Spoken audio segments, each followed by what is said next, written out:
The dust in the second-hand shop hung in the air, a visible haze in the weak yellow light filtering through a grimy storefront window. It smelled of old paper, cedar, and neglect. I ran a hand over a stack of vinyl records, the plastic crackling under my fingers. The apartment was still a skeleton, walls and floors and nothing else. Filling it felt like a job, a task to focus on, a task that wasn't thinking about the empty space in the passenger seat, the sound of the rain on the asphalt, the exact shade of red on the paramedics' jackets. A task that wasn't thinking about Leah. I needed things. A lamp, a coffee table, anything to make the echo in the main room go away. My steps were quiet on the worn floorboards, past aisles of mismatched chairs and headless mannequins. In a back corner, behind a tower of National Geographic magazines that smelled like a damp basement, I saw it. It was huge, tall enough for a man to see himself from head to toe. The frame was dark wood, some kind of heavy oak or mahogany, with intricate carvings of vines and leaves climbing the sides. A film of gray grime coated the glass, obscuring the reflection. It was an old thing, a piece with history. It felt substantial, solid, a single heavy object to anchor a room. A good deal, I mumbled to myself. I pulled a handkerchief from my back pocket and rubbed a clean circle in the center of the glass. The grime came away, leaving a smear. My face appeared in the cleared spot, pale under the dim lighting, eyes shadowed. For a second, just a split second, it looked like my reflection's hand was still moving after mine had stopped, a faint, lagging smear of motion. I blinked hard. The image was perfectly still, a perfect copy. My eyes were just tired. I hadn't been sleeping well. The sirens still woke me up some nights, even when there were no sirens. I paid the man at the counter, a shuffling figure who took my cash without looking up from his crossword puzzle. Getting the mirror home was a struggle. It was heavier than it looked, the wood dense and unyielding. I wrestled it up the 3 flights of stairs to my apartment, my knuckles scraping against the textured paint of the hallway. The effort left me winded, sweat sticking my t-shirt to my back. I leaned it against the blank wall in the living room, directly opposite the cheap desk where I did my freelance graphic design work. It dominated the space, its dark frame, a stark contrast to the pale, undecorated walls. It was a start. The afternoon bled into evening. I was at the desk, staring at a logo concept on my monitor.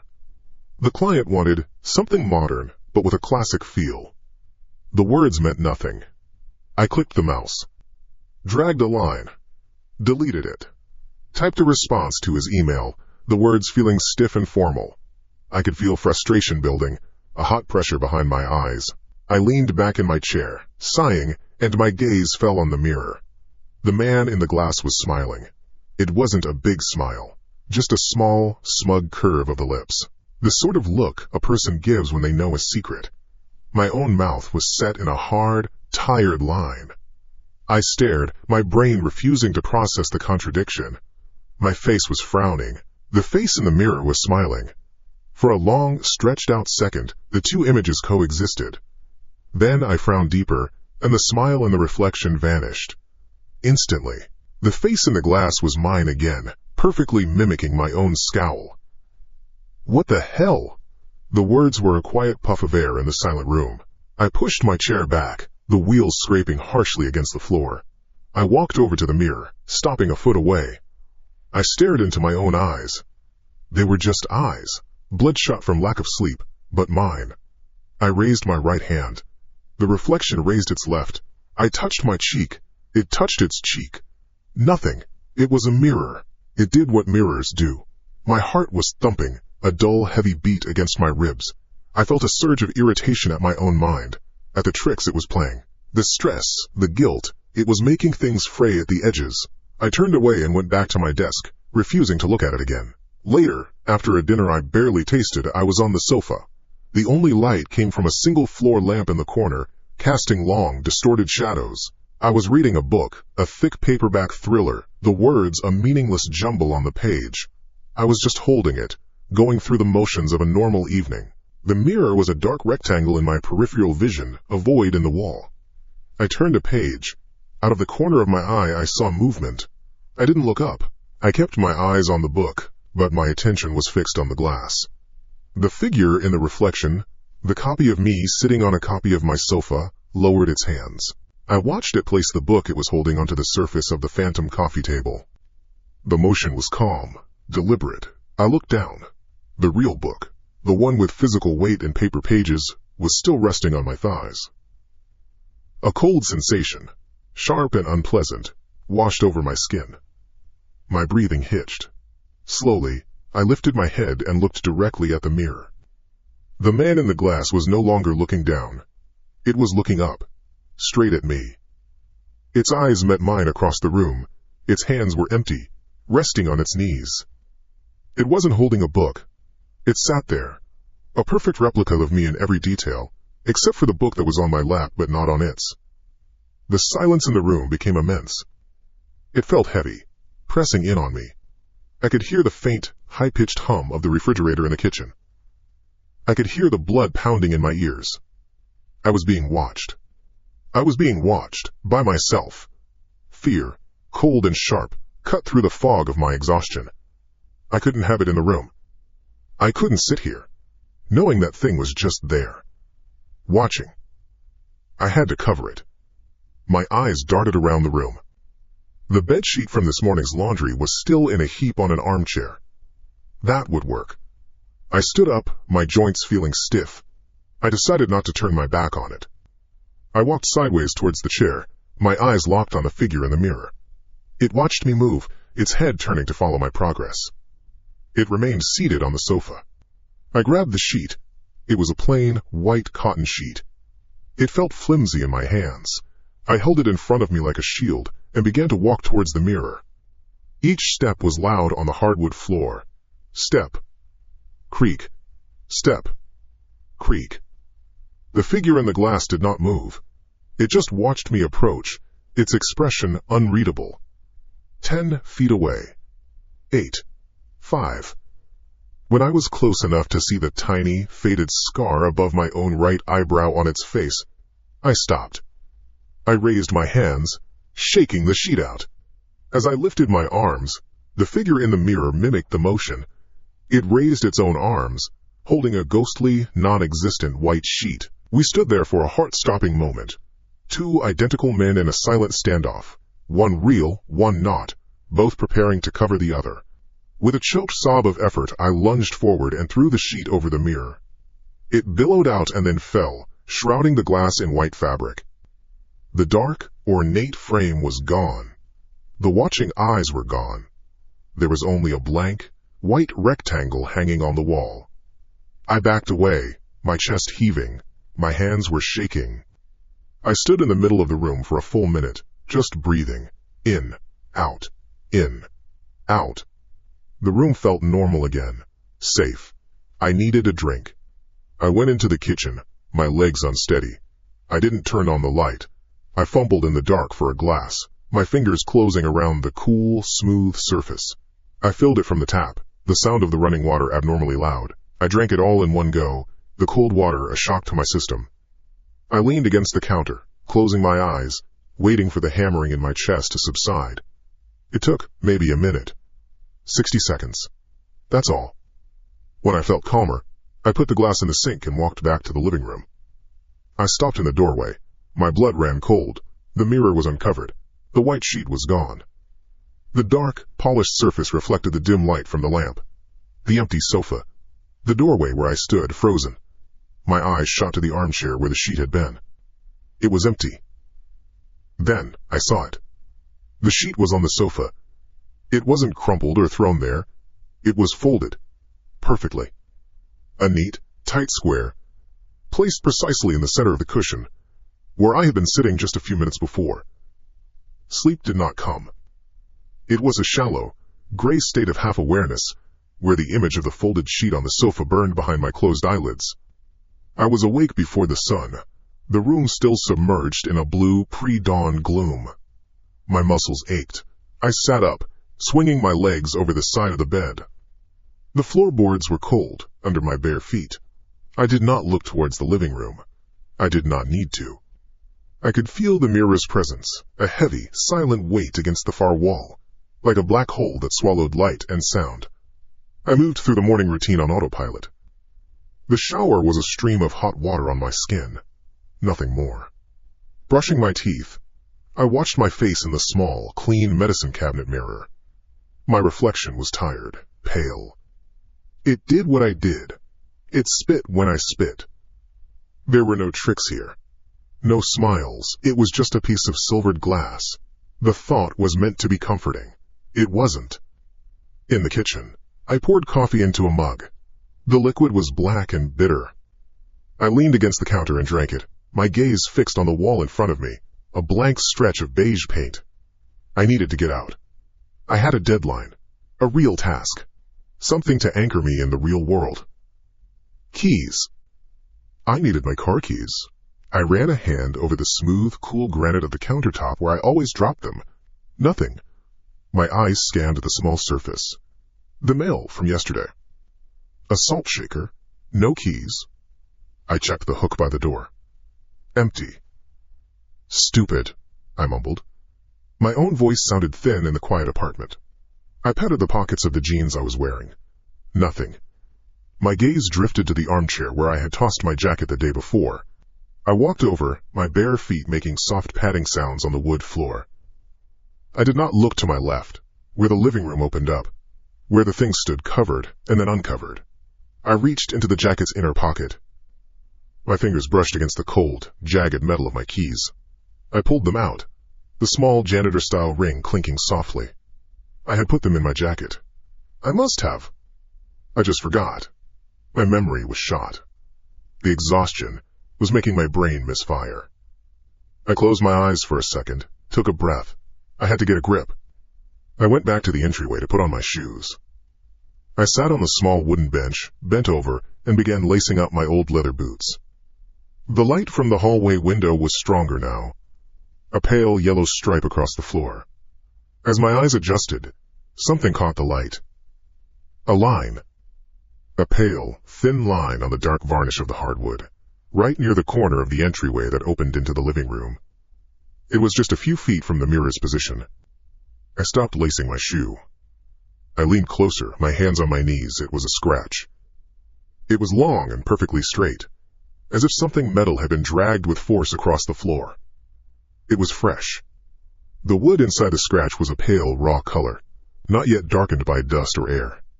It looked like a wound in the floor. My heart began a slow, heavy thump. I thought of the keys. The sharp, metal teeth. I thought of finding them in my jacket pocket, a pocket I never used. No, a small part of my brain whispered. Can't be. The keys were in my hand. They couldn't have made that mark from across the room. I looked up, my gaze drawn against my will toward the mirror. My reflection was there, a perfect copy. A man in a jacket, hunched over, looking down. Then, as I watched, its head lifted. Slowly. It looked up from the scratch on its side of the world, and its eyes met mine. They were my eyes, but they were not. They were still, they were knowing. They held no confusion, only a flat, cold certainty. The air in the apartment changed. It wasn't my imagination. The temperature dropped, a sudden, wet cold that felt like opening a freezer door. It clung to my skin, seeped into my clothes. I saw my own breath cloud in front of my face, a pale puff of vapor. My chest tightened. I stared, frozen, at the man in the glass. And I saw that I was no longer alone in there. Behind my reflection, a figure was taking shape. It was faint at first, like smoke or a heat haze. But it coalesced. It was a woman. Her form was blurry, indistinct at the edges, but I knew the fall of her dark hair. I knew the slender line of her neck. She was weeping. There was no sound, but her shoulders shook with silent, desperate sobs. Her face was turned away, but I didn't need to see it. I knew. Leah. A noise escaped my throat, a strangled half-gasp, half-groan. My lungs felt like they were packed with ice. This was wrong. This couldn't be happening. My hand fumbled in my pocket for my phone. My fingers were stiff and clumsy with cold. I needed to call someone. My sister. I had to hear a voice. A real voice. I pulled the phone out. The screen lit up, bright and normal for a single second, and then it dissolved into a chaos of flickering static, a blizzard of black and white pixels. Then it went dark, dead, I jabbed at the power button. Nothing. The screen remained a black, lifeless rectangle. I looked back at the mirror. Leah's phantom form was still there, weeping behind my own frozen figure. Then she moved. She lifted her head, and for a terrifying moment, I thought she would turn to look at me, but she didn't. She raised her right hand, a slow, dreamlike motion, and reached toward the back of my reflection's head. But her hand went through it. It passed through the image of me and continued on, moving toward the surface of the glass from inside. She pressed her hand against the mirror, where her ghostly fingers and palm touched the glass. A patch of condensation bloomed on the interior surface. It was a perfect, 5-fingered print made of mist. It was impossible. She was inside the mirror, leaving a physical mark. The cold in the room intensified. The hum of the refrigerator in the kitchen sputtered and died. The silence was absolute. And then, it happened. On my side of the glass. Directly over the ghostly handprint inside, another one began to form. A matching print. It appeared out of nowhere on the cold, smooth surface of the mirror, just inches from my own face. It was not a reflection. It was a real, physical patch of vapor, coalescing from the chilled air in my apartment. A perfect twin to the one inside. A handprint appearing on the outside of a window left by someone trapped within. A scream tore from my lungs. It was a raw, animal sound of pure terror.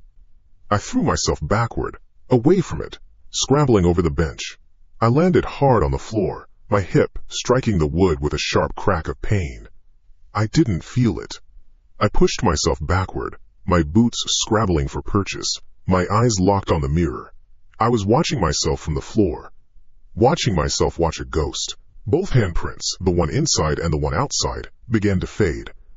The mist thinned, a slow, evaporating sigh. For a second, I thought it was over. My heart was a wild drum against my ribs. But it wasn't over. As the vapor of the outer handprint receded, it did not vanish completely. The moisture clung to the glass, rearranging itself. Lines formed.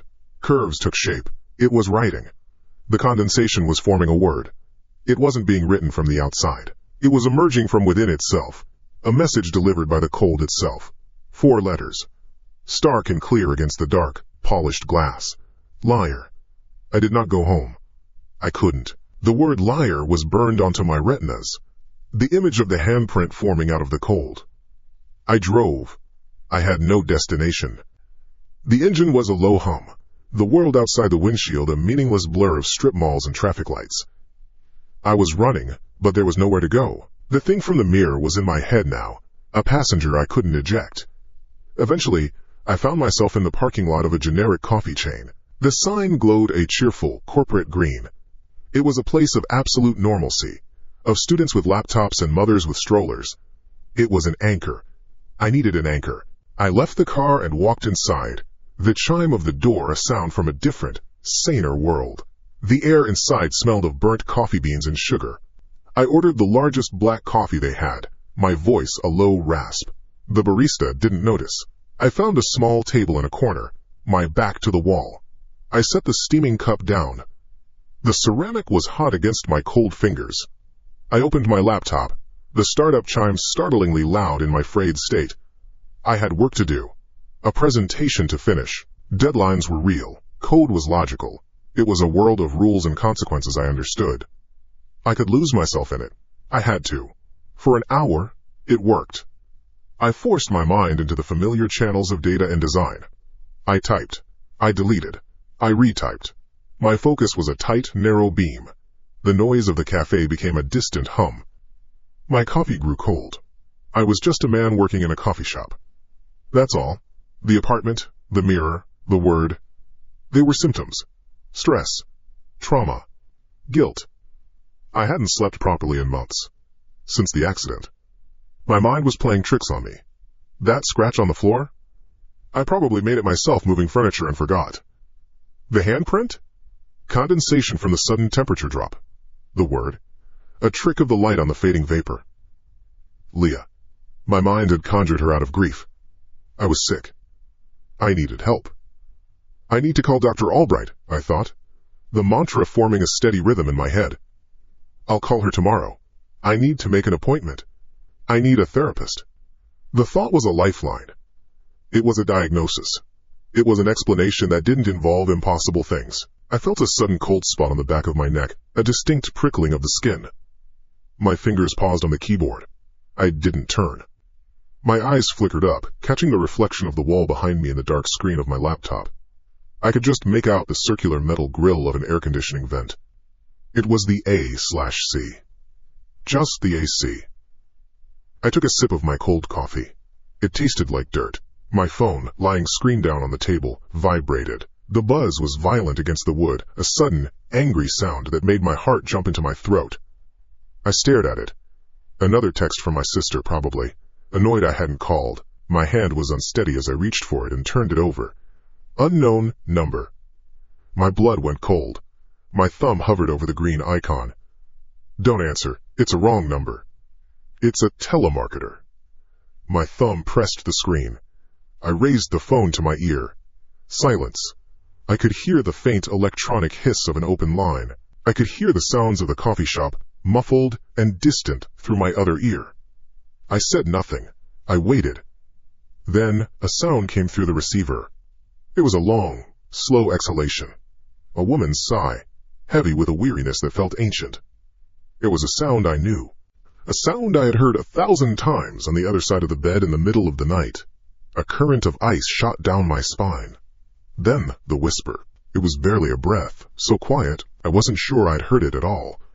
A single phrase, threaded with a sorrow that scraped my bones. You promised. Click. The line went dead. I pulled the phone away from my ear, my hand shaking. I stared at the black screen. Leah. The name was a physical blow. Her voice. It was her voice. It couldn't be. I looked around the coffee shop, a wild, hunted feeling rising in my chest. A young woman laughed at something on her phone. The barista called out a name. Nothing had changed. No one was looking at me. Sweat broke out on my forehead, cold and slick. My mouth was dry, a metallic taste coating my tongue. It wasn't her. It was a coincidence. A wrong number. Someone who sounded like her. It had to be. It had to be. I couldn't stay. The walls of the cafe felt like they were shrinking. I slammed my laptop shut, shoved it into my bag with the cord dangling, and walked out without looking back. The drive home was a blur of paranoia. Every headlight in my rearview mirror felt like a pursuer. Every shadow on the side of the road looked like a figure waiting. By the time I reached my apartment building, my knuckles were white on the steering wheel and my shirt was damp with sweat. I took the stairs instead of the elevator, the climb leaving me breathless. I stood in front of my apartment door for a full minute, key in my hand, listening. Nothing, just the hum of the building. I unlocked the door. It swung inward into darkness. The apartment was still, cold. I reached for the light switch, my fingers fumbling against the wall. The living room light flickered on. The mirror was there, against the far wall. A dark, polished rectangle. It showed me standing in the doorway, a pale, disheveled man. Nothing else. Just my reflection. Then my eyes caught it. A small blue light in the gloom of the main room. It was coming from my laptop, which sat open on the dining table. But I had closed it. I had slammed it shut. I remembered the sound it made. I remembered shoving it into my bag. I was certain. I walked toward it, my boots making soft sounds on the hardwood floor. Each step was an effort of will. The blue light of the power indicator was on. The screen was black, but it was awake. As I got closer, the screensaver dissolved, revealing the desktop. It was empty, except for a single icon. A blank white page icon for a text document. I leaned closer to read the file name under it. The _truth.docx. My breath hitched. My heart was a heavy, painful drum against my ribs. This was impossible. I hadn't created this file. I hadn't put the laptop here. I reached out, my finger trembling, and tapped the trackpad. The cursor hovered over the icon. I clicked it twice. The document opened. It was not a blank page. It was full of text. Hundreds of pages. I scrolled down, the words, a black, dense river on the white screen. It was all the same. A single question, repeated over and over and over, filling page after page after page. What happened that night? What happened that night? What happened that night? What happened that night? I slammed the laptop shut with a violent crack of plastic. The sound echoed in the silent apartment. I backed away from the table, my chest tight, unable to draw a full breath. Knock, knock, knock. The sound came from the front door. It was sharp, hard. 3 solid raps. I froze. My eyes locked on the door. My mind screamed. Who could be here? It was late. I wasn't expecting anyone. I crept to the door, my body low, and pressed my eye to the peephole. The hallway was empty. The dim, yellow light showed only the opposite door and the worn carpet. There was no one there. Knock, knock. The sound came again. It wasn't from the front door. It was from inside the apartment. From behind me. I spun around. The sound had come from the bedroom door, a softer, more muffled sound than the first knock. The sound of knuckles on hollow wood. It was closed. It had been open when I came in. I was sure of it. Something broke inside me. The fear, the confusion, it all curdled into a hot, raw surge of anger. He, she, it. Whatever this was, it was in my home. It was in my head. And I was done running.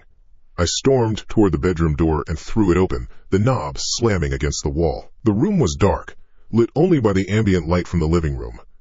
I stood in the doorway, my fists clenched, my body buzzing with adrenaline. And I saw it. I stood before the mirror. My reflection was there. But it wasn't my reflection. Not anymore. I was hunched, breathing hard, coiled with rage and terror. The figure in the glass was perfectly still. It stood straight, its shoulders back, its hands hanging loose at its sides. It wasn't copying me. It was waiting for me. It looked at me, and its eyes, my eyes, were filled with a flat, bottomless contempt. "You're a coward," it said. The voice was mine, but it was alien, stripped of all warmth, all inflection. It was a cold, cruel instrument. The sound of it hit me like a physical shove. A scream of pure fury tore out of my throat.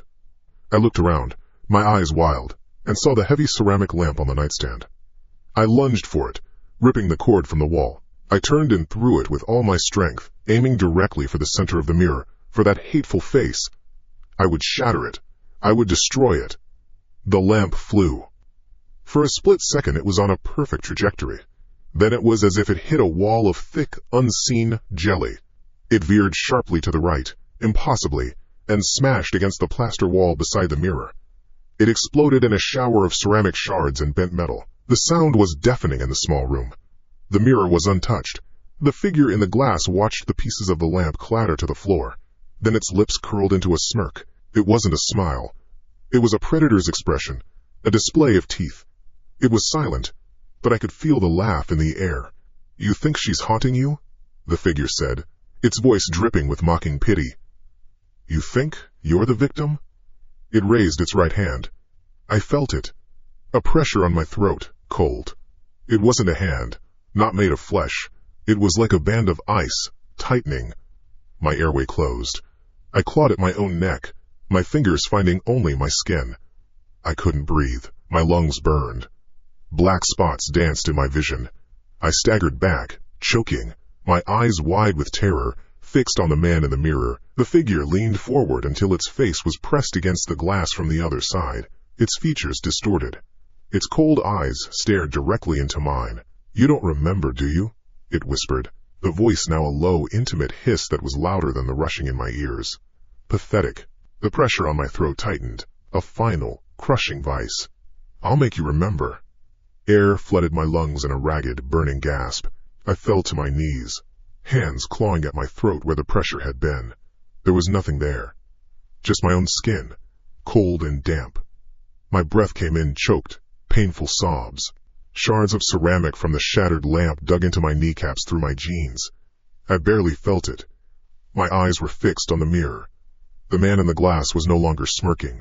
He stood perfectly still, watching me with a look of clinical detachment, like a scientist observing a specimen. The contempt was still there, a cold, hard mineral deposit in the depths of my own eyes. He had done that.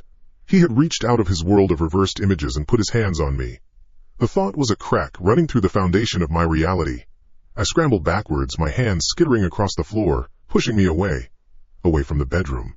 Away from him. I crab-walked out of the doorway, my gaze never leaving the mirror until the doorframe cut him from my sight. I kept going until my back hit the wall in the living room. The farthest point from that room. I curled into a ball, wrapping my arms around my head, pressing my forehead against my knees.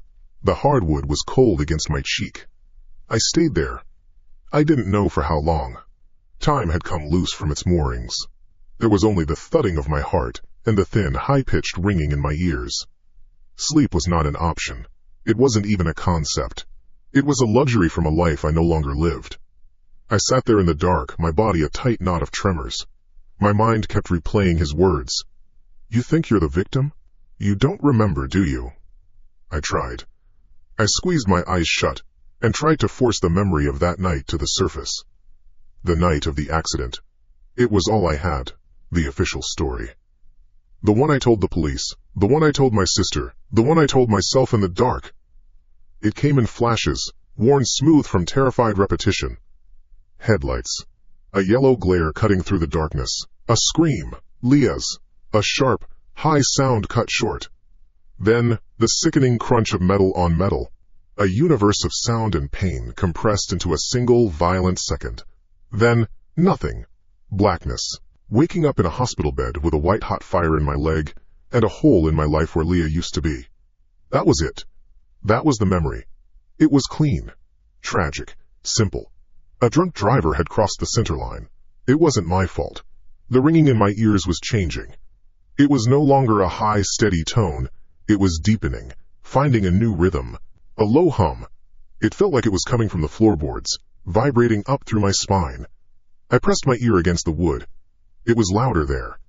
A mechanical drone. I told myself it was the building's heating system, the refrigerator in the kitchen. But it wasn't. It was the sound of an engine, the low thrum of a car running, idling, and beneath it, another sound started to build. A soft, persistent patter. Rain. I squeezed my eyes tighter. The darkness behind my eyelids was no longer empty. An image bloomed. I was in the driver's seat. The dashboard lights cast a faint green glow on my hands gripping the steering wheel. Rain slicked the windshield, the wipers sweeping back and forth in a hypnotic rhythm. Thwompshik. Thwompshik. Leah was in the passenger seat. I could see her profile, silhouetted against the window in the passing streetlights. Her face was tight, her jaw set. Her voice cut through the hum of the engine. It wasn't the happy, laughing voice from my memories. It was cold with anger. "You're a liar, Anne." The words hit me like a stone. "You always lie," she said, her voice low and furious. "You build these little worlds where everything is fine, where you're the good guy. But it's all bullshit. And I'm sick of it." "Leah, that's not—" My own voice pleading. "Don't," she snapped. "Just don't." I opened my eyes with a jolt. The living room was dark and silent, the phantom sounds of the car and the rain instantly gone. My heart was hammering against my ribs. "No," I whispered to the empty room. "No, that's not what happened. We weren't fighting. We had been to dinner, we were laughing. She had been talking about the trip we were planning for the summer. Yes, that was it. That was the truth. The other thing, it was a nightmare. A symptom of the stress. The guilt. The thing in the mirror was poisoning my memories. It was trying to make me believe I was something I wasn't." A click. The room plunged into blackness. The lamp in the corner went out. The glow from the modem vanished. Complete and total darkness. My breath hitched. I waited. Another click. The light returned, harsh and sudden. Everything was the same. No, not the same. I stared at the small end table near the couch. The framed photo of Leah and me, the one from our trip to the coast, was now face down. I hadn't touched it. I was across the room. My skin went cold. Click. Blackness. A deeper silence this time. Click. Light. My car keys. They were no longer in the ceramic bowl by the door where one always left them. They were sitting in the exact center of the small dining table. Placed neatly, the single house key aligned perfectly with the edge of the table. My breathing was shallow. My eyes darted around the room, trying to take everything in, trying to see the next change before it happened. This was a game. It was a cruel game. Click. Blackness. I held my breath, listening. The only sound was the frantic drumming of blood in my ears. I heard a faint, metallic scrape from the direction of the kitchen. Click. Light. There was a knife on the floor. a large chef's knife from the block on the kitchen counter. It lay on the hardwood midway between the kitchen entrance and where I was sitting, the blade gleaming under the lamplight. A line had been drawn. I scrambled to my feet, my back pressed hard against the wall. "What do you want?" I screamed, the words tearing from my throat. My voice sounded thin and weak in the apartment. There was no answer. My phone, which I'd left on the dining table, lit up. The sudden glow of the screen drew my eye like a moth to a flame. It wasn't a call or a text. It was displaying an image. Even from across the room, I could see what it was. A grainy, black and white photo. The twisted wreckage of my car, steam rising from the mangled hood. It was a press photograph, the kind they put in the local paper. I had seen it once and never wanted to see it again. But there was something new. Something had been drawn on it, a crude circle, rendered in a thick digital red. It was drawn around the driver's side window, drawn around my own face, pale and stunned, captured in the moments after the crash. The accusation was silent and absolute. A strangled sound escaped me, a noise of pure animal terror. I couldn't stay here. I couldn't be in this room. I had to get out. I broke away from the wall and sprinted for the front door. My mind had a single, desperate objective. Hallway, stairs, street, anywhere but here. My fingers were inches from the deadbolt. Wait. H-A-M. The door slammed shut in my face with the force of a battering ram. The wood shuddered in its frame. The sound was like a gunshot. I recoiled, stumbling back. It hadn't just closed, it had been thrown shut. Something hit me in the chest. Not a punch. It was a solid, wide force, like being shoved by a giant, invisible hand. The air exploded from my lungs. My feet left the floor. I flew backward and crashed to the ground, my head cracking against the hardwood with a sickening thud. Dazzling white spots exploded behind my eyes. I lay there, dazed, gasping for air that wouldn't come. A sound started in the kitchen. A low rattle. Then another. A sharp clack of wood against wood. I rolled my head to the side, my vision swimming. All of the drawers in the kitchen were sliding open, one by one. The silverware drawer. The utility drawer. The knife block drawer. They opened on their own, a slow, deliberate, impossible procession. Then the contents began to rise. First a single fork, then a spoon. They lifted out of the drawer as if plucked by unseen fingers and hung in the air. Then another, and another. Knives, spatulas, whisks, skewers. A cloud of metal and plastic and wood lifted from the drawers, a swarm of everyday objects turned into weapons. They floated into the living room, drifting slowly until they were hovering in the air directly above me. Dozens of them. All of them turned. All of their points, their sharp edges, their tines, were aimed down. At me. I stared up at the constellation of death hanging in the air. The faint light glinted off the edge of a steak knife. The sharp tines of a carving fork seemed to stare down at me like a pair of eyes. This was the end. After all the games, the whispers, the terror. This was it. The punctuation mark. My body went limp. I couldn't fight. I couldn't run. I closed my eyes, a single tear tracing a hot path through the grime on my temple. I waited for the fall, for the pain. Instead, I heard a sound, a soft, metallic sigh. Then another. I opened my eyes. The hovering weapons were not plunging down, they were falling. But not with gravity. They were drifting down, slowly, lazily, like autumn leaves caught in a gentle breeze. They turned and tumbled through the air, their deadly potential draining away. They landed on the floor around me, on my chest, on my legs, with a soft, harmless clatter. A spoon bounced off my forehead. A fork landed on my stomach. The entire arsenal fell in a chaotic, anticlimactic jumble of metal. Silence. I lay in the wreckage of my kitchen's contents, my heart feeling like it was going to beat its way out of my chest. Then I heard one last sound. A scrape. A single blade, the chef's knife from before, was sliding across the hardwood floor. It moved with a smooth, deliberate motion, leaving a faint scratch in the wood's finish. It didn't stop until its handle was an inch from my trembling, outstretched hand. An offering.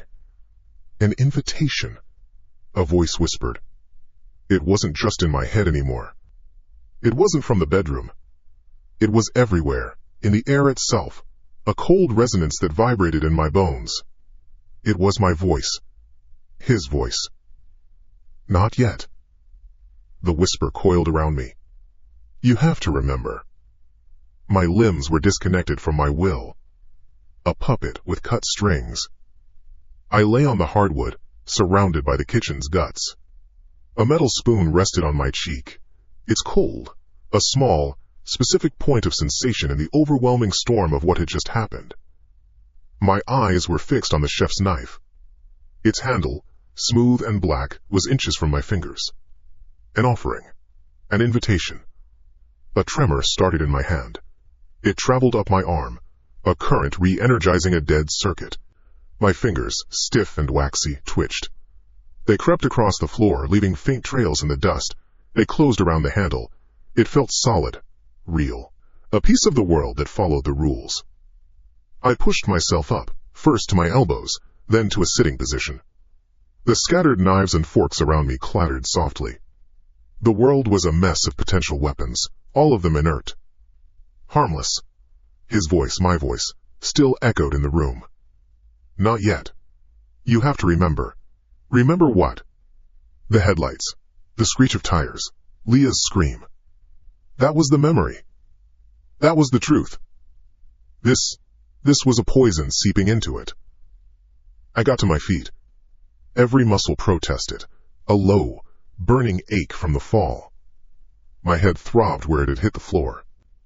I looked at the kitchen entrance, then at the front door, still shut, still bolted from this side of reality.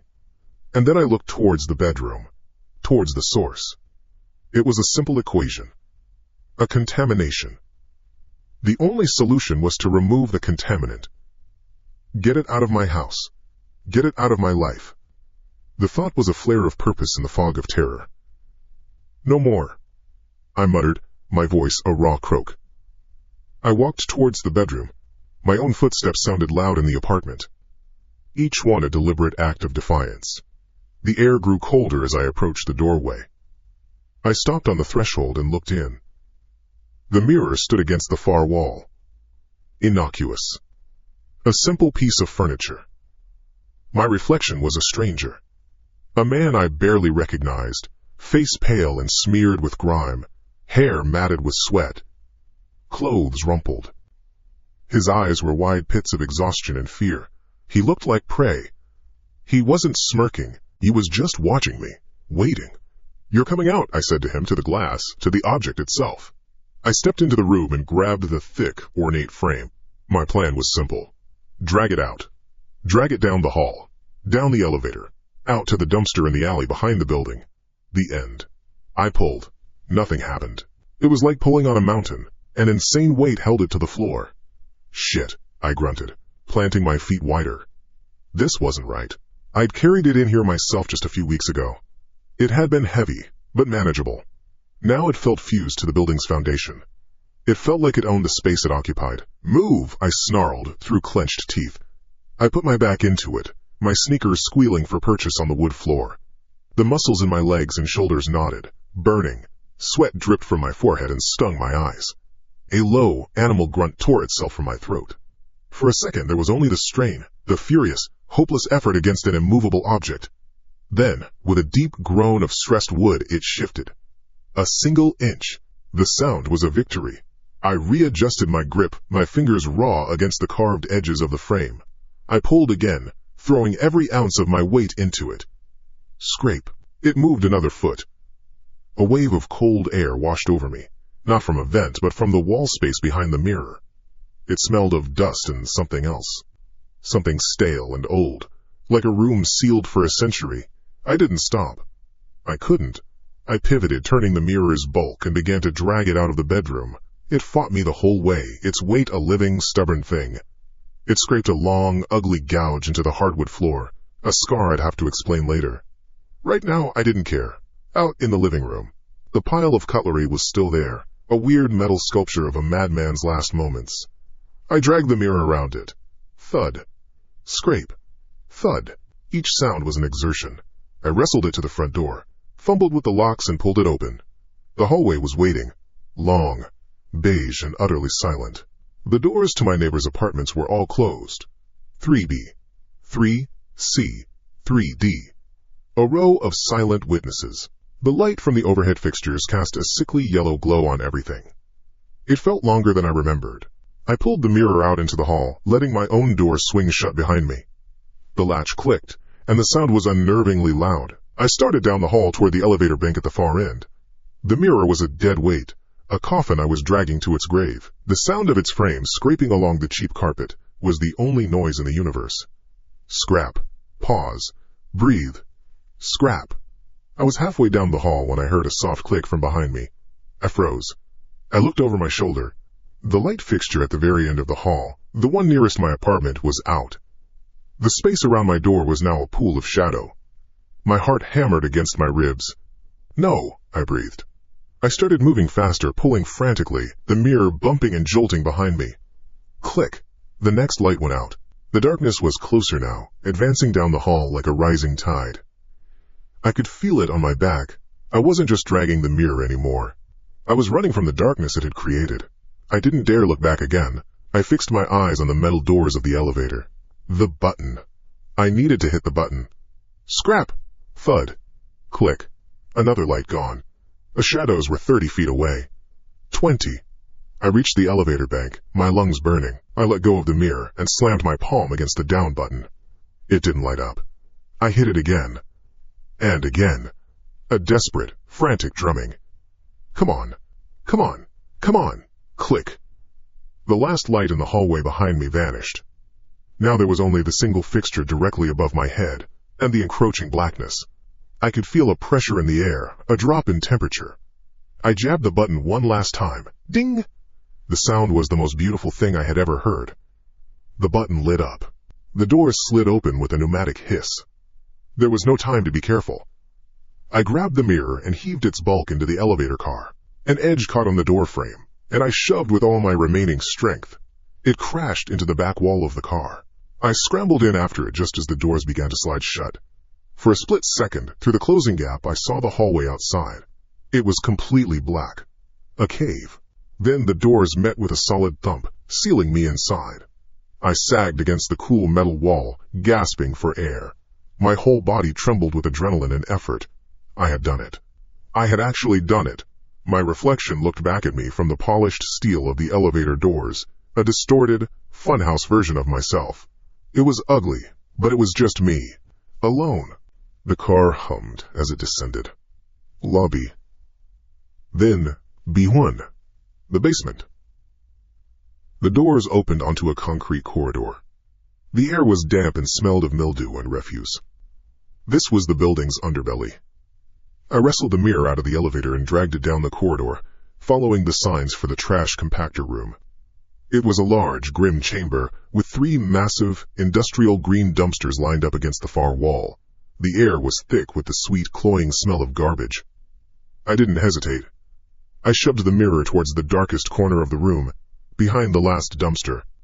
I pushed it until it tipped over with a muffled crash, its glass face hitting the grimy concrete floor.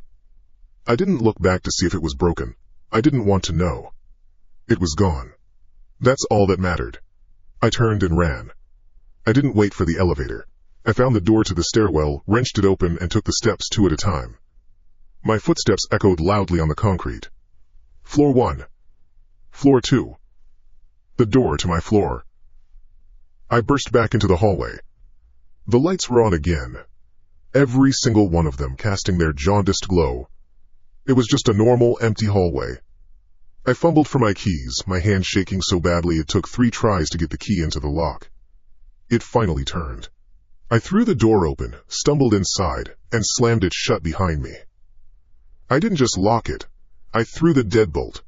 A heavy, satisfying thunk. Then I flipped the chain lock and slid its bolt home. A breath I didn't know I was holding escaped my lungs in a long, shaky sigh. Relief. It was a physical sensation, a loosening of every muscle in my body. It was over. The house felt quiet. Not silent, just quiet. The background hum of the refrigerator, the faint noise of traffic from the street below, normal sounds. I closed my eyes for a moment, resting my forehead against the cool wood of the door. The nightmare was over. I had fought back, and I had won. I turned around, and my heart stopped. Not figuratively. For one solid, icy beat, my entire circulatory system ceased to function. It was leaning against the wall of the living room, in the exact same spot it had been before. It was immaculate. Not a smudge on its frame. Not a hint of dust or grime from the basement floor. The gouge it had carved in my floor was still there, a testament to my struggle, but the mirror itself was pristine, as if it had never moved at all, as if my entire desperate, frantic, muscle-tearing ordeal had been nothing but a fever dream. I couldn't breathe. I couldn't scream. My throat was a knot of solid ice. My eyes were glued to the surface of the glass. The reflection showed the room behind me, the locked door, the frightened man standing before it. But there was something new. On the glass. Carved into it. The letters were sharp and clear, seeming to glow with a cold internal light. It wasn't written on the surface. It looked like it was inside the glass, part of its structure. Like a flaw in a diamond. A single damning sentence. You can't throw yourself away. My muscles gave out. The tendons in my legs lost their tension, and I slid down the door, my back scraping against the wood. My legs sprawled out in front of me on the floor. I didn't have the strength to pull them in. The chain lock rattled lightly above my head, a useless piece of metal. I looked at the mirror. It looked back. The gouge in the floor was a raw, angry wound in the polished wood.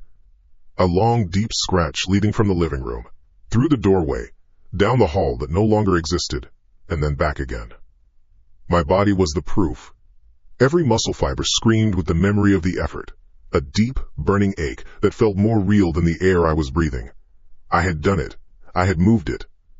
The pain was my witness. And yet, there it was. Unmoved. Perfect. The words carved inside it seemed to pulse in the low light of the room. A soft, cold glow. You can't throw yourself away. It was a statement of fact. A physical law, like gravity. The fight drained out of me, siphoned away through the soles of my feet. There was nothing left. No anger, no terror. Only a dull, heavy exhaustion that settled in my bones. I was a man who had tried to punch the ocean, and was now just floating, waiting to drown. I sat there for a long time. The sounds of the city outside, a distant siren, the rumble of a truck, were muffled and remote, part of a different world. In here, there was only the low hum of the refrigerator and the object against the far wall. Slowly, I pushed myself to my feet. The floorboards creaked under my weight. My journey across the living room felt like a pilgrimage. I stopped a few feet from the mirror. My reflection stood there, watching me approach. He looked defeated. His shoulders were slumped, his face was pale. His eyes were just dark holes. He was a wreck. "What do you want?" I asked. My voice was low, a dry rasp. The reflection didn't answer. It just stood there, a perfect duplication of my own misery. Its lips moved when mine moved. Its chest rose and fell with my breath. There was no smirk, no separate intelligence, just glass and silver and me. And the words, always the words. I sank to the floor again, my back against the wall opposite it. I sat with my knees pulled to my chest and just watched it. Maybe this was it. Maybe this was my life now, me and the furniture that wouldn't leave. The thought didn't even scare me anymore. It was just a fact. The sun would rise tomorrow. The mirror would be there. My phone buzzed in my pocket. The vibration was a violent intrusion. I pulled it out. The screen lit up with a picture of my sister, Jenna. I almost ignored it. What could I possibly say to her? I answered. Yeah. Ethan? Thank God, I've been calling. Are you okay? You sound awful. Her voice was a spike of normal, healthy concern in my sealed-off world. It felt abrasive. I'm fine, Jenna. You don't sound fine. I was worried. After the other day, you were rambling, talking about things. I looked at the mirror. My reflection was holding a phone to its ear. I'm just tired. Are you taking your medication? The question landed like a stone. Yes. A lie. I hadn't thought about the little orange bottle in days. Ethan, I can come over. I can be there in an hour. We can talk. We can get you some help. I don't need help, I snapped, the words sharper than I intended. The man in the mirror flinched. I'm fine. Just leave it alone. I'm just trying to... I know what you're trying to do. I have to go. Ethan, wait. I ended the call and tossed the phone onto the couch. The silence rushed back in, thicker this time. I had pushed away the one connection I had left. I watched my reflection lower its phone, its face a mask of something I couldn't read. Regret? No. It was just my face. It was nothing. I spent the rest of the day in a haze. I didn't eat. I didn't drink. At some point, the sun went down, and the room filled with the orange glow of streetlights filtering through the blinds. I turned on the television, not to watch anything, just for the noise. A rerun of some old sitcom was playing. Canned laughter echoed in the apartment. I wasn't watching the show. My eyes kept drifting from the screen to the mirror, then back. A constant, nervous tick. The mirror never changed. It just reflected the flickering light of the TV.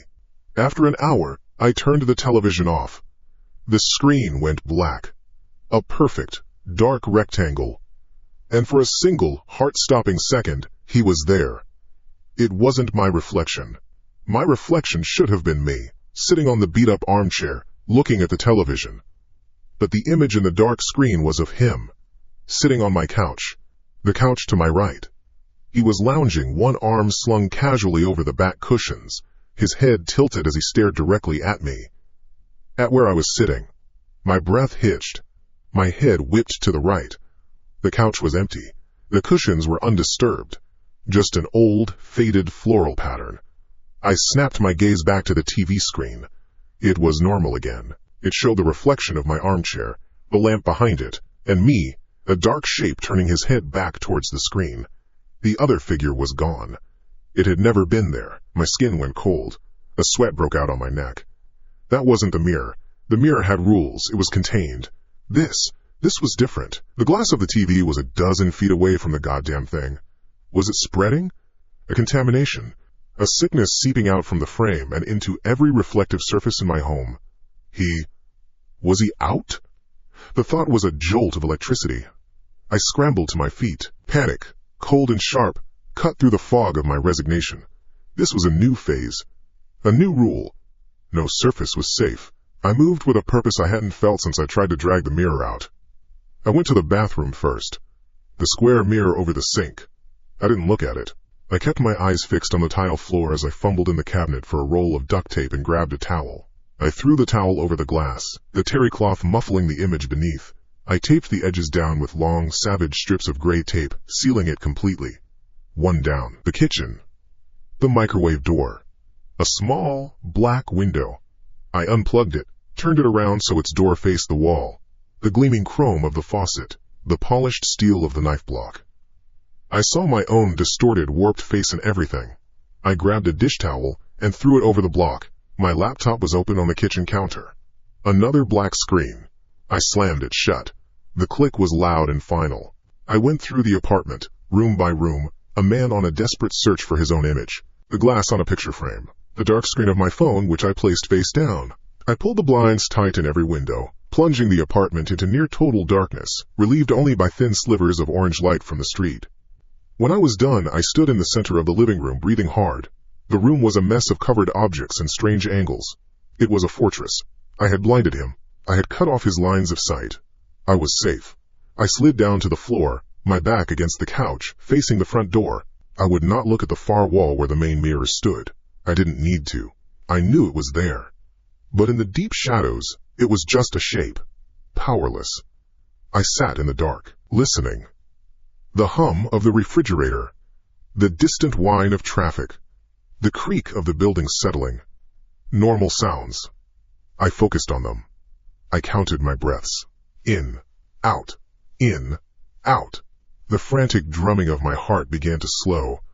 It was going to be okay. I just had to wait for the sun to come up. Creak. I froze. That wasn't the building. That was a floorboard. A single, distinct pressure creak. It came from the corner of the room, near the bookshelf, inside the room. My entire body went rigid. I held my breath, straining my ears, listening past the blood pounding in them.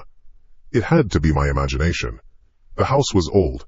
The wood contracted in the cold. That was all. Silence. A long, stretching silence that lasted 10 seconds. A minute. An eternity. I was just about to let my breath out, to dismiss it, when I heard it again. Creak. Closer this time. Near the armchair I'd been sitting in earlier. It was the sound of a bare foot. The soft, deliberate press and shift of weight on old wood. It was not my sound. I was here, on the floor, motionless. He was in the room with me. The air left my lungs in a silent rush. He was out. He was out and he was in here. I didn't dare move a muscle. I didn't dare breathe. He was hunting. I was prey. The game had changed. He wasn't just a picture anymore. He was a presence. A weight in the room. I couldn't stay here. Out in the open, my eyes darted around the cavernous gloom of the living room, the kitchen counter. There was a bar, and the space behind it was a pool of deep shadow. If I could get there. I moved, not by choice but by instinct. I didn't get up. I crawled. I put my hands down on the gritty floor and moved backward, like a crab, sliding on my jeans. Every tiny sound was a thunderclap. The whisper of denim on wood, the tap of my knuckle against the floor. I didn't look behind me. I just moved toward the darkness of the kitchen entryway. I reached the edge of the counter and slid behind it, pressing my back against the cold laminate of the cabinets. I was hidden. I slowly, carefully, pulled my knees to my chest, making myself as small as possible. The floor here was cold tile. It seeped through my clothes. From my new vantage point, I could see a sliver of the living room through the gap between the counter and the wall. It was a narrow, vertical slice of the room. I watched it, my eyes burning from the strain of trying to see in the dark. Nothing. Just the shadows. The familiar shapes of my furniture turned into monstrous forms. Then, a flicker of movement in the gap. A shadow detaching from other shadows. It had a human shape. It glided across the narrow field of my vision and disappeared. It was an unhurried, silent motion. He was exploring. Stalking. I clamped my hand over my mouth. My own breathing sounded like a bellows in my ears. I had to make it stop. I bit down on my knuckle, the pain a sharp, grounding sensation. I could hear him now, the faint whisper of bare feet on the hardwood on the other side of the counter. A slow, rhythmic patrol. Back and forth. He knew I was here. He had to know. This wasn't a search. It was a performance. He was enjoying this. The power. The fear. This was the cat-and-mouse game. A floorboard right on the other side of the bar groaned under his weight. He had stopped. He was standing right there. Inches away. Separated from me only by a flimsy particle board counter. I could hear his breathing. It wasn't a gasp or a pant. It was a slow, steady, relaxed intake and exhale of air. The sound of someone perfectly calm. In control. The sound drilled into my skull. I squeezed my eyes shut. Go away, please just go away. The breathing stopped. The silence that followed was worse. It was an active, listening silence. I felt like a bug under a microscope. My heart was going to batter its way out of my chest. My muscles were locked, trembling with the effort of staying still. The silence stretched. 1 second. 2. 5. A voice whispered, not from across the room, but directly beside my ear. It was cold air and sound, right against my skin. Why are you hiding? I didn't scream. The sound was trapped in my throat. A solid ball of ice. I flinched so hard my head slammed back against the cabinet door with a loud thwack. You can't hide from yourself. At that exact moment, a new sound cut through the darkness. A loud, electronic buzzing. It came from the living room floor, where I had been sitting. My phone. The vibration rattled against the hardwood floor. The screen lit up, casting a frantic strobing blue light across the room. It illuminated the underside of the counter, the grimy baseboards, my own shaking hands. The name on the screen was Jenna. Relief hit me with the force of a physical blow, a connection to the outside, to sanity. I lunged from behind the counter, scrambling on all fours, ignoring the pain in the back of my head. The presence, the whisper, it was all gone. There was only the phone. The lifeline. I snatched it up. My fingers were clumsy, shaking too hard to hit the green icon. Jenna. She had called back. She knew something was wrong. My thumb finally swiped across the screen. I put the phone to my ear. Jenna? I choked out. There was no answer. Just the faint, empty hiss of an open line. Jenna, are you there? Talk to me. I pulled the phone away from my ear and looked at the screen. The call was connected. The timer was running. 007, 008, 009. And then I saw it. The text just below her name. White letters on the dark background. It wasn't incoming call. It said outgoing call. The timer kept ticking up. A call that I had made. A call that I had not dialed. My thumb, my mind, had done nothing. But my phone was calling her. Now. From my hand. The phone was cold. Dead heavy. I stared at the screen. At the numbers climbing. And I understood that the person who had made that call wasn't me. He was. The numbers climbed. 014. 015. White digits on a black screen. The light from the phone cast my trembling hand in a shifting, ghostly blue. Outgoing call. The words were an accusation. A verdict. I hadn't touched the screen. My thumb hadn't moved. My brain had given no command. But the call was being made. I felt a disconnect. A sharp, clean separation between my body and my will. My hand was a tool being used by something else. I finally managed to press the red icon. The screen went dark. The silence in the room was heavier now, filled with the echo of that impossible action. I sat on the gritty floorboards, my back pressed against the leg of the couch. I had to think. I had to build a wall in my head. I started from the beginning, the only story I had. My voice was a low, rough sound in the darkness, a desperate anchor. It was raining, I whispered to the empty room. The road was slick. Headlights on the wet asphalt. She ran out. I couldn't stop. A terrible accident. I repeated the words. Again. A mantra. It was the foundation of my life for the past 2 years. The concrete fact upon which my guilt was built. If that cracked, everything would fall apart. It had to be an accident. My gaze drifted upward, across the mess of covered shapes, to the one surface I had left untouched. The mirror. He was standing there, waiting. He wasn't mirroring me anymore. I was slumped on the floor. He was standing straight, his posture relaxed. He was looking at me. And in his hand he was holding something. It was heavy steel, a long handle, a thick adjustable jaw at the end, a dark oily sheen on the metal, a wrench. My head tilted.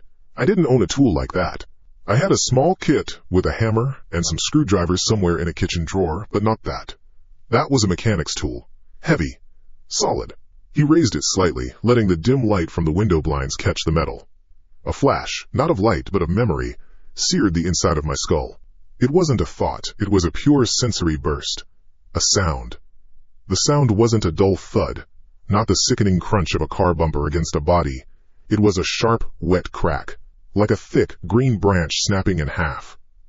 It was followed by a sharp intake of air, a scream that started but never finished, choked off at the source.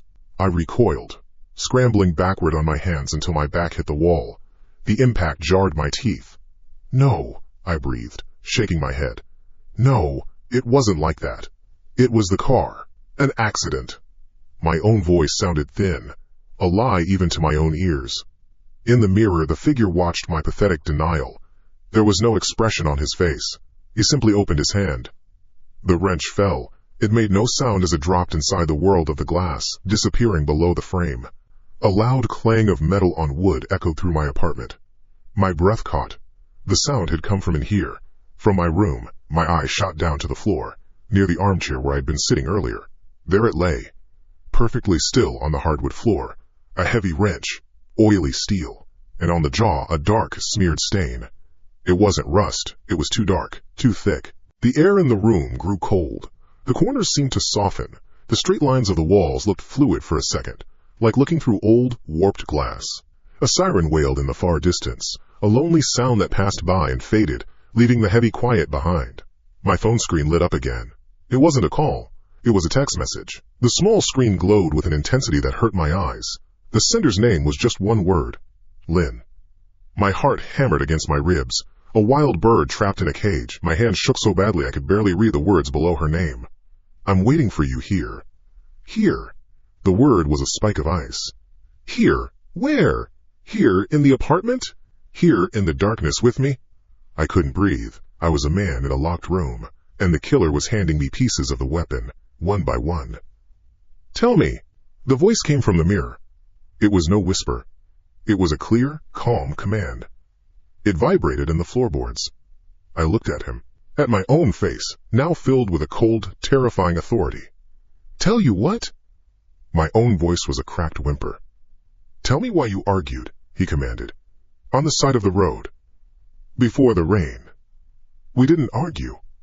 The lie was automatic, a reflex of self-preservation. Liar! The word was a roar that seemed to shake the building. At the same instant, a book shot from the top shelf of the bookshelf, as if kicked by an invisible foot. It hit the opposite wall with a sound like a gunshot. Pages exploded outward in a white cloud. The spine snapped, and the two halves of the cover fell to the floor like broken wings. My body was frozen. My mind was screaming. He wasn't in the mirror anymore. His will was out here. In my space. Moving my things. Tell me the truth, the voice from the mirror pressed. Lower now, more insidious. She found out, didn't she? What did she find out, Ethan? My mind was a blank wall of panic. I don't know what you're talking about. There was nothing to find out. Crack. The glass in the picture frame on the end table, a photo of me and Jenna as kids, shattered. Not a simple break, but a violent explosion, spraying tiny shards across the floor. The force of it knocked the frame onto his face. You were yelling, he said, his voice a patient, dissecting scalpel. She was crying. Her keys were in her hand. She was going to leave you there, wasn't she? Each detail was a hammer blow against the wall I had built. I remembered the glint of keys, the motion of her hand towards her own car door. No, we were just talking. That's all. I squeezed my eyes shut, pressing the palms of my hands against them as if I could physically block out the memory. A deafening crash came from the kitchen. I flinched, my eyes flying open. The dish towel I'd thrown over the knife block was gone. The block itself was on its side. And one of the knives, the big chef's knife, was gone from its slot. I heard it before I saw it. A sharp thwack as it embedded itself, point first, into the drywall of the hallway, just inches from the bathroom door. It quivered there, the kitchen light glinting off the polished blade. A single, hot tear traced a path through the grime on my cheek. All the fight was gone. I was a cornered animal. This thing, this other me, it wasn't just haunting me, it was disassembling me. It was tearing down my reality piece by piece until only its truth remained. I don't know, I sobbed, the words ripped from my throat. It was the only answer I had left. A plea. I swear to God, I don't know. The figure in the mirror watched my collapse. For the first time I saw his expression change. A slow, cruel smile spread across his lips. It wasn't my smile. My face had never made that shape. You're right, he said, and the voice was different now. It was softer. A conspirator's whisper. You've buried it so deep you can't even find the grave. You need help. He leaned closer to the glass, his face filling the frame. His eyes locked onto mine. They were my eyes, but they were not. They saw everything. Let me help you remember, he whispered, the sound slithering directly into my ear. It wasn't about the money you'd lost. It wasn't about the lies you told her that week. She found something. A receipt, a hotel receipt from a town you were never supposed to be in, for a room you shared with someone else. He paused, letting the silence stretch, letting the weight of his words press down on me. I was choking, unable to speak, unable to think. Then he delivered the final blow. He leaned in so close his breath should have fogged the glass, and he spoke the one thing that could destroy me. He whispered a name. It was not Lynn's name. It was not Jenna's name. Sarah. Sarah. The name was not a sound. It was a physical thing. A shard of ice driven between my ribs, right where the heart is supposed to be. It stopped my lungs. It stopped my blood. For a full second the universe consisted of nothing but that name, hanging in the air of my wrecked apartment, the constructed walls of my memory. The rain, the slick road, the tragic accident, did not crack. They detonated. They vanished, leaving only a smoking crater. My body folded. The air punched out of me in a ragged gasp. I was on my hands and knees on the floorboards, grit pressing into my palms. The sob that tried to escape was dry, a sound of grinding bone. I knew that name.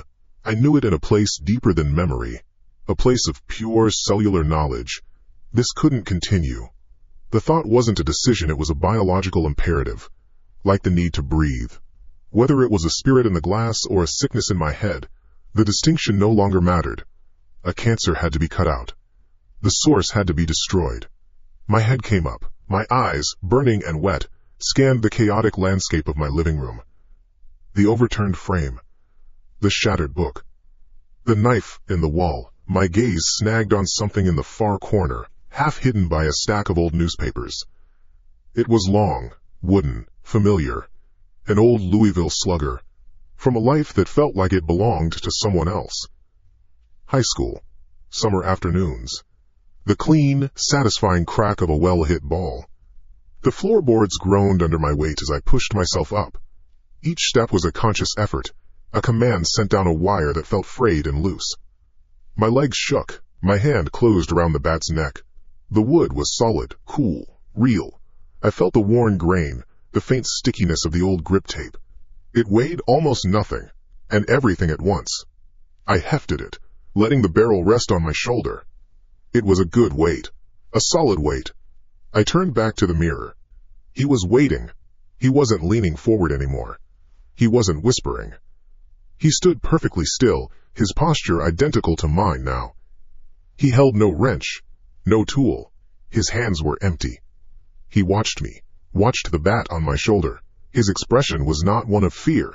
It was not one of anger. It was anticipation. A quiet, knowing look that went straight through my eyes and into the back of my skull. A low sound vibrated in the room, and it took me a moment to realize it came from the mirror, from his throat. A whisper that traveled across the space between worlds like a cold draft. "That's it," he breathed. The words were a soft encouragement, a coach's advice from the sidelines. "You know what you have to do." My knuckles were white on the bat. My teeth were clenched so hard my jaw ached.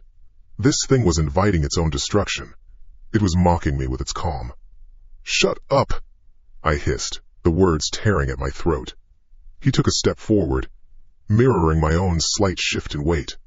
"End it," he whispered, a little louder this time, a thread of something like excitement in his tone. "Break it. Break me. Let me out. Let me out." The words slammed into me. A guttural roar tore itself from my chest, a sound of pure animal rage and terror. I lunged. The 2 steps it took to cross the room seemed to stretch into an eternity. My muscles screamed. The air thickened. I raised the bat high over my head, all my strength, all my denial, all my fear coiled into the swing. The world seemed to slow down. As the bat reached the apex of its arc, I saw him. My reflection. He was a perfect copy. His own bat was raised high, a dark club against the dim light of the room behind him. And in that frozen fraction of a second before the impact, I looked into his eyes. My eyes. The malice was gone. The cold authority was gone. In its place, I saw something that stopped my heart cold. I saw recognition. I saw welcome. And then I saw the smile. It was not the cruel, mocking smile from before. This was different. This was a smile of grim, terrible victory. A smile of release. It was the smile of a man who had finally gotten what he wanted. It was the smile I had seen once before. On a dark road. In the split second after the sound of a snap, and before the screaming started. It was my smile. No! The scream was mine, but the swing was his. I was a passenger in my own body. The bat came down with a force that shuddered up my arms and into my shoulders. The impact was not a simple crash. It was a deafening, explosive roar of sound that was both sharp and deep. A gunshot and a thunderclap all at once. The glass did not just break. It whitened for a microsecond before vaporizing into a million flying daggers. A concussive force blew past me, sending dust and debris swirling through the room. The sound echoed, a sharp, metallic ringing that vibrated in my teeth. Then, silence. A profound, heavy quiet that was more absolute than anything I had ever known. The ringing in my ears slowly faded. I stood there, panting, chest heaving. The bat hung loosely in my hand, heavy now, its purpose served. My eyes were fixed on the empty frame. It was just a frame now, a dark, hollow rectangle hanging on the wall. The space where he had been was now just a reflection of the plaster and wood lath behind it. On the floor, a glittering carpet of broken glass spread out in a wide, sparkling fan. He was gone. A laugh bubbled up from my chest. It started as a choked sob, then grew into a full, barking laugh of pure, unadulterated relief. It was over. I had done it. I had faced the demon, and I had shattered it. I laughed until tears streamed down my face, mixing with the sweat and grime. I leaned on the bat like a crutch, my body trembling with the aftershocks of the confrontation. My mind felt scoured, clean, exhausted, but my own again. I had won. My laugh hitched. I stopped. I had heard an echo. It wasn't the sound of my own laugh bouncing off the walls. It was another sound. Lower. Harsher. A dry chuckle, coming from somewhere else in the room. My head snapped up. I held my breath, listening.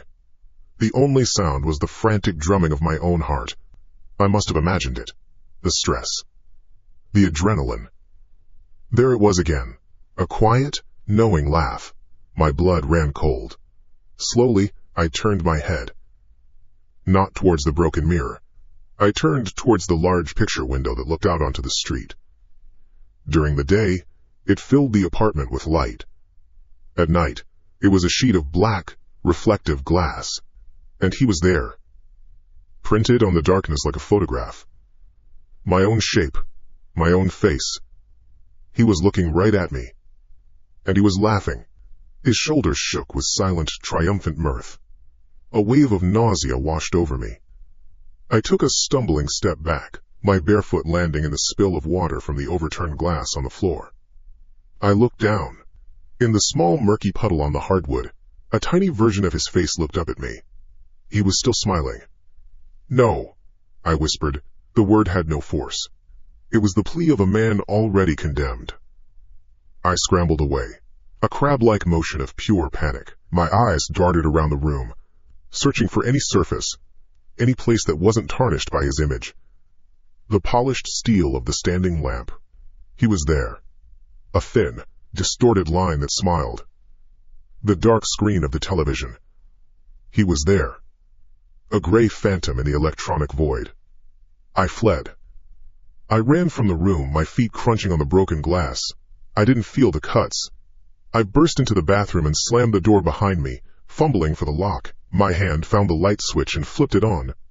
The small room was flooded with harsh, sterile light. And with him, the medicine cabinet mirror was intact.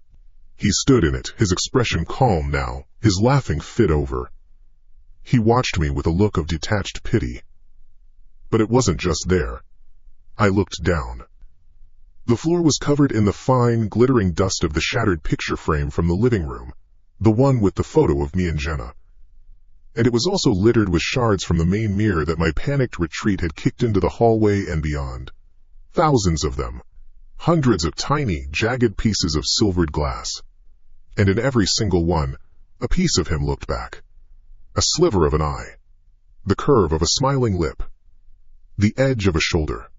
The floor was a mosaic of my own damnation. 1,000 eyes, all mine, all his, all watching me from the floor. He hadn't been trapped in the mirror. The mirror had just been a window. He wasn't an intruder. He was the occupant. The terror receded, replaced by a cold, hollowing certainty that was far worse. All the fight drained out of me. I slid down the door, my back pressing against the wood, until I was sitting on the cold tile amidst the debris of my past and the evidence of my present. I slowly raised my hands, looking at them under the bright bathroom light. They were my hands. Scraped. Dirty. A small, bleeding cut from a piece of glass glistened on my palm. I looked up, into the medicine cabinet mirror. He raised his hands too. They were identical. Scraped. Dirty. A single drop of blood welled up on his palm. A perfect, crimson jewel. He was not some other. He was not a ghost. He was the truth. He leaned forward, and I leaned forward. Our faces moved closer to the glass until our noses were almost touching. I looked into his eyes. They weren't a stranger's eyes anymore. They were just my eyes. And for the first time, I didn't see a monster. I just saw myself. The part of myself I had cut away and buried on the side of a highway. The part that had held the wrench. The part that had smiled. That terrible, grim, victorious smile. He didn't need to speak. I knew what he was. He was the one who remembered. And he was home. I sat on the tile. The cold seeped through my jeans. Around me the floor was a splintered map of my own face, 1,000 jagged pieces of silvered glass. In each one, a fragment of an eye, the corner of a mouth, a piece of a forehead. He was in all of them. In the medicine cabinet, he sat as I sat, his back against the wood, his hands limp on the floor. He watched me. The drop of blood on his palm was a perfect twin to the one on mine. It was not a reflection, it was a copy. The low hum of the bathroom fan was the only sound. Then, it wasn't. A whisper. So quiet I thought it was just the air moving. It came from everywhere and nowhere. It was thin, metallic, like a voice recorded on an old tape player. It seemed to leak from the polished surface of the chrome faucet. Get away from me. It was a woman's voice. Sarah's. The sound of it made the tiny hairs on my arms stand up. I looked around, but there was nothing. Just the white tile, the porcelain, the shattered glass. Then, another voice. My own, but not. It was lower. Harder. It came from the dark screen of my phone, lying face down near the door. Just listen to me for 1 second. No! I saw it. I saw what you wrote to her. You're sick. The voice skittered from a shard of glass near my foot. A tiny, panicked scream. I pressed the heels of my hands into my eyes, trying to crush the sounds, the images. My head was a bell jar, and someone was tapping on the glass. I needed it to stop. The dark behind my eyelids was a relief. A black, silent ocean. I sank into it. It did not stay black for long. An image resolved itself from the darkness. It was not a memory. It was too clear, too sharp. It was happening now. My hands were on the steering wheel. The cheap, pebbled plastic was slick under my palms. Rain hammered on the roof, a frantic, tinny drumbeat. The wipers slashed back and forth, smearing the red and blue lights that pulsed ahead of us. My knuckles were white. A hand grabbed my wrist. Hers. Her nails dug in. Pull over, Michael. Now. Sarah, calm down. Calm down? Her voice cracked. She was holding my phone in her other hand, the screen a venomous white light in the dark of the car. Who is she? Who is this woman you're telling these things to? It's nothing. We were just talking. My own voice. It sounded weak, pathetic. You're a liar, she screamed, and she lunged for the gear shift. My hand shot out. Not to stop her, but to grab the phone. We struggled. The car swerved. The fabric of her coat scraped against my arm. The scent of her perfume, the one I bought her for her birthday, filled my lungs. Then, a snap. Not the snap of a deer's bone under a tire, the sickly crack of the steering column as the wheels spun free in my hands. The world outside the windshield became a blur of green and brown. The sound of metal screaming, the feeling of falling. Then a sudden, violent stop that threw me against the seatbelt. The constructed wall did not detonate this time. It peeled away, layer by layer, like old, sun-baked wallpaper. The story I had told myself, the one the police believed, the one the therapist nodded at, it all dissolved into smoke. The deer. The slick road. The tragic, unavoidable accident. It was a lie. A careful, perfect lie. My eyes flew open. I was back in the bathroom. The shaking started in my legs, a deep tremor that worked its way up into my chest. A low sound escaped my throat. A denial. A plea. No. No, no. But the room was no longer a room. The white tile beneath me felt like the cold, wet floor mat of my Honda. The sharp tang of bleach in the air was gone, replaced by the acrid smell of gasoline and something else. something coppery and warm. The bright fluorescent light above me was gone, and now there was only the rhythmic, silent pulse of the car's hazard lights, bathing the space in a soft orange glow, on and off, on and off. The hum of the fan was the steady drumming of rain on the metal roof. I looked up. The medicine cabinet mirror was the car's rearview mirror, and he was sitting in the driver's seat, his back to me. He was perfectly still. I could see the line of his shoulders, the back of his head. He did not turn. He just watched me in the small, rectangular glass. His eyes were dark holes in the dim light. I could feel the pressure of his gaze, a physical weight on my chest. I was in the back seat, trapped. I tried to move, to scramble away, but my legs wouldn't obey. They felt heavy, waterlogged. I could only stare at his reflection, at the steady, pulsing orange light that washed over his face. Time stretched. The only sounds were the rain and the frantic beat of my own heart against my ribs. A click. The sound of a door latch. The scene shifted. I was no longer in the car. I was standing beside it, on a muddy shoulder of a dark country road. The rain was cold, soaking through my shirt, plastering my hair to my skull. The car was a mangled wreck, its front end wrapped around a thick oak tree. One headlight was smashed, the other stared into the woods like a dead eye. The driver's side door was open, creaking faintly in the wind. She was in the passenger seat. Slumped against the window, her head was at an odd angle. Her eyes were open, but they weren't seeing the shattered windshield in front of her. They were seeing nothing. He was standing next to me. He wasn't a reflection anymore. He was solid. Real. The rain slicked his hair down just like mine. Water dripped from the end of his nose. In his right hand he held a tire iron. It was heavy and black. There was a dark, wet smear near the end of it. He followed my gaze to her. "You did good," he said. His voice was calm, matter of fact. It was the same low, hard voice from the whispers. "She wouldn't let go of the phone. You had to stop her." He looked at me. His expression was neutral, like a teacher evaluating a student's work. "Now, we just have to make it look right. An accident." He held out his other hand. In it was my phone. The screen was cracked, but it was on. The keypad was open. "Call," he said, his voice a quiet command. "Cry a little. Tell them you swerved to miss a deer. Tell them you tried to save her. Tell them you're hurt." He gestured with the tire iron towards my head. "A little cut here, maybe. Make it believable." I stared at the phone in his hand. His fingers were wrapped around it. They were my fingers, scraped knuckles. A bit of dirt under the nails. My gaze drifted down to my own hands. The phone was there. Its weight was solid in my palm. The cool glass of the screen was slick with rain. My thumb was hovering over the number 9. I looked up at him. At the man who wore my face. The man who held the tire iron. The one who remembered the truth. He looked back, his eyes unblinking. He didn't seem like an enemy. He didn't seem like a monster. He just seemed necessary. The part of the equation that made sense of the chaos. The part that did what had to be done. He smiled. A small, tight smile of approval. And he took a step forward. He didn't walk around me. He walked into me. There was no impact. No rush of energy.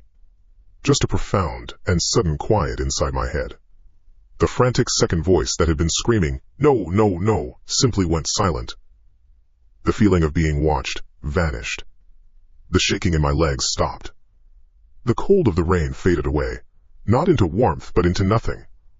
It was just a sensation. Manageable. All the fear, the panic, the desperate denial, it all just drained away, leaving a strange and terrible clarity behind. I wasn't two people anymore. I was one. I lowered the hand that held the phone. I looked down at the tire iron still clutched in my other hand, then let it fall. It landed in the mud with a soft thud. The scene around me dissolved. The rain, the car, the woods, they all faded like a photograph left in the sun, until I was standing in my bathroom again.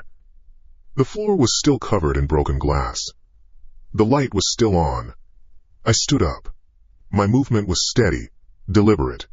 The crunching of the shards under my shoes was just a sound. It held no meaning. I bent down and picked up a large, triangular piece of the broken mirror. It was heavy in my hand. The edges were sharp. I angled it until I could see my own face.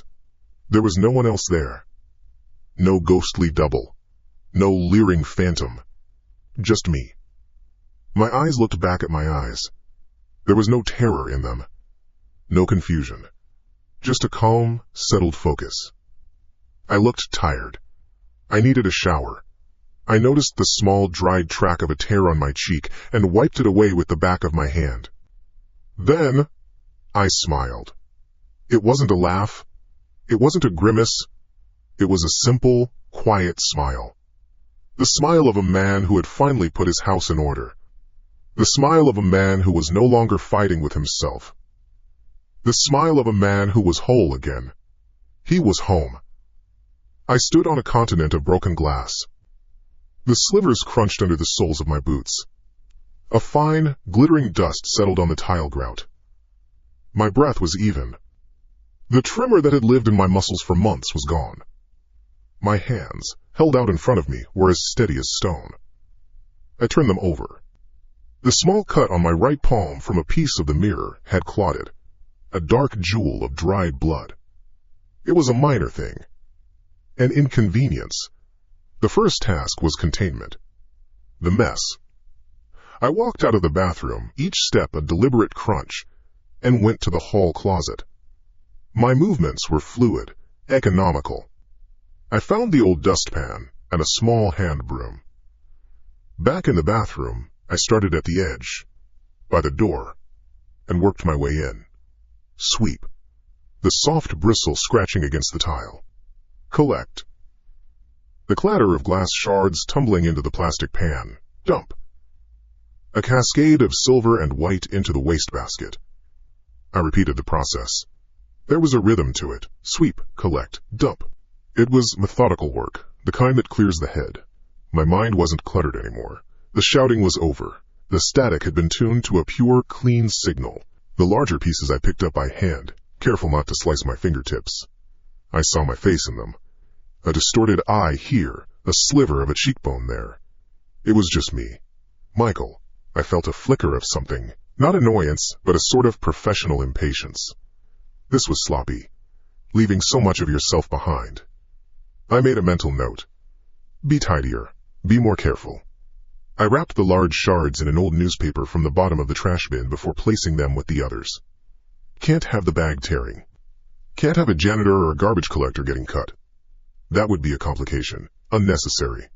Once the floor was clear, I took a damp paper towel and wiped up the fine, almost invisible dust. I worked in neat, overlapping strokes. When I was finished, the white tile shone under the fluorescent light. Good as new. Almost. The empty space on the wall where the medicine cabinet had been was a dark rectangle, a wound. It would need to be dealt with later.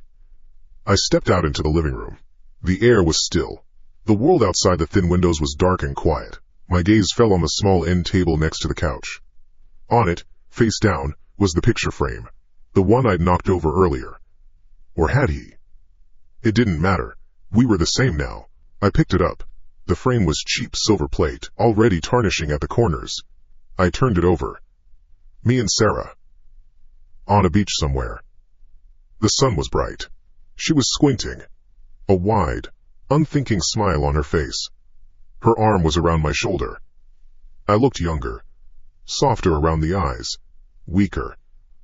I studied her face for a long moment. The curve of her cheek. The way her hair was blowing across her forehead. I remembered the scent of the salt on her skin that day. I remembered the taste of the cheap beer we drank from the can.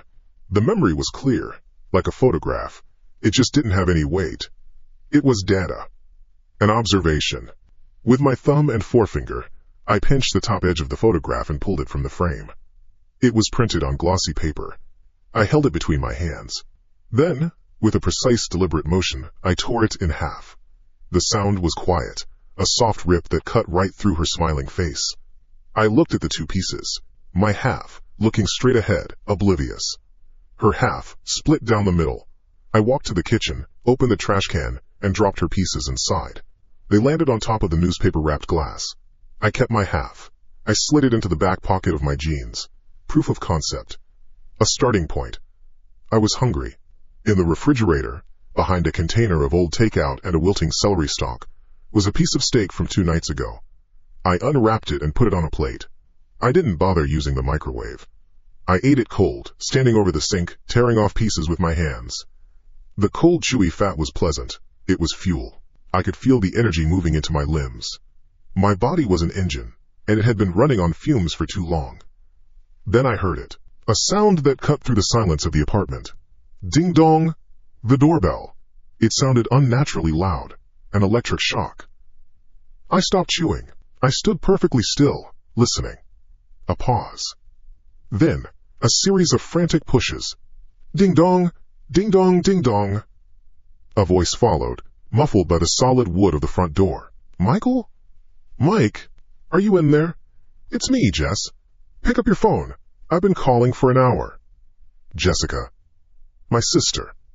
A slow smile stretched my lips. It felt strange. My facial muscles weren't used to it. The steak was still in my hand. I placed it gently back on the plate on the counter. I didn't make a sound. Mike, I'm getting really worried. Her voice came again, higher now, tight with concern. The landlord let me in the building. Please, just open the door. Tell me you're okay. I looked toward the door. The chain was off. The deadbolt was the only thing between us. I thought about her, standing out there in the hallway. Her nervous habit of twisting a strand of her hair. The way she would bite her lip. She was always so worried. So fragile. My gaze drifted across the kitchen. It settled on the wooden knife block next to the stove.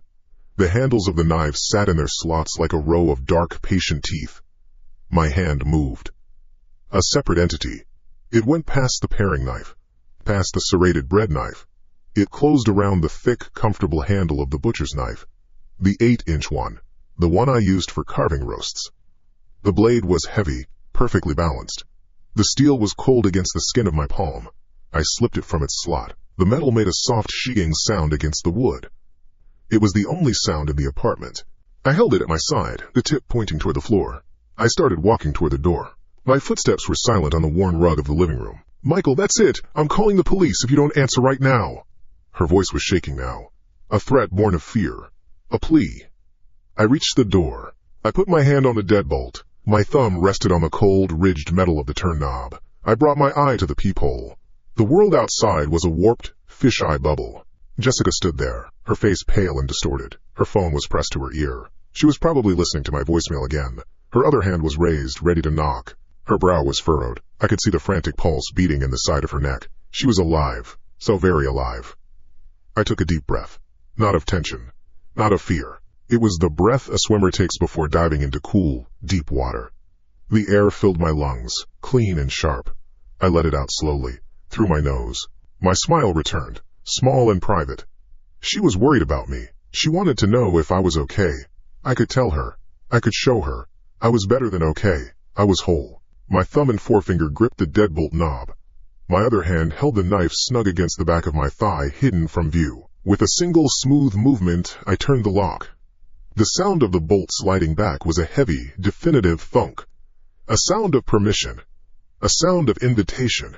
On the other side of the door, I heard Jessica gasp, a short, sharp intake of breath. Relief. I pulled the door inward. It swung open silently. Hey, Jess, I said. My voice was level, friendly. The voice of a brother who was happy to see his sister. She was lowering her phone, a wave of relief washing over her face, softening her features. Oh, thank God, Mike. I was so scared. You weren't answering, I thought. Her words trailed off. She took half a step into the apartment, and her eyes finally met mine. The relief on her face froze. It fractured. It became confusion, then something else.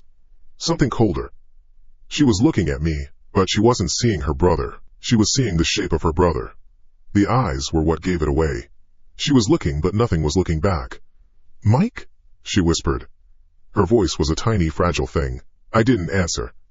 I just widened my smile and took a step toward her, closing the distance between us. She had just enough time for her eyes to flick down, to see my right hand as it came up from behind my leg. to see the glint of the kitchen light on the long, polished steel. Her mouth opened. I stepped into the hallway and pulled the heavy door shut behind me. It clicked into place, cutting off the sound from within. Cutting off everything. From the outside, in the quiet, sterile light of the apartment corridor, there was only the soft final click of the latch. Nothing more. Back in the bathroom, on the wall above the sink, the ghost of a frame remained. The empty rectangle of space, where the mirror used to be, now held only a distorted reflection of the opposite wall, a vague, blurry image of a closed white door.